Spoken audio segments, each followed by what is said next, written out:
పాపం స్పీకర్ గారు వారి పరిస్థితి చాలా దారుణంగా ఉంది. ఆయన ఆత్మసాక్షిగా పనిచేసే పరిస్థితుల్లో లేడు, చట్ట ప్రకారం కూడా పనిచేసే పరిస్థితుల్లో లేడు.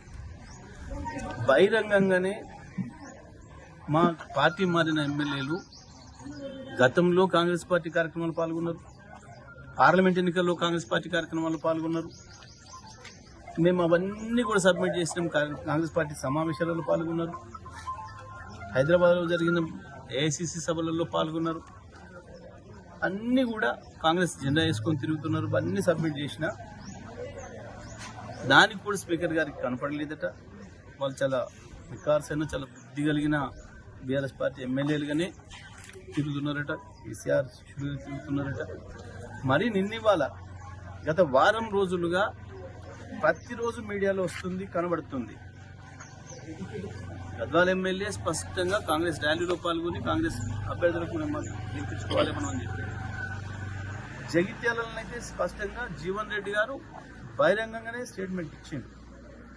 మా 30 సీట్లు కాంగ్రెస్ పార్టీ సీట్లు ఎట్లు ఇస్తావు నువ్వు, నేను ఎట్టి పరిస్థితుల్లో ఒప్పుకోను, 50 సీట్లు నాకు కావాలని ఆయన ఆ సంజయ్, డాక్టర్ సంజయ్ ఎమ్మెల్యే ఇంత స్పష్టంగా కనబడుతుంది. అయినా సరే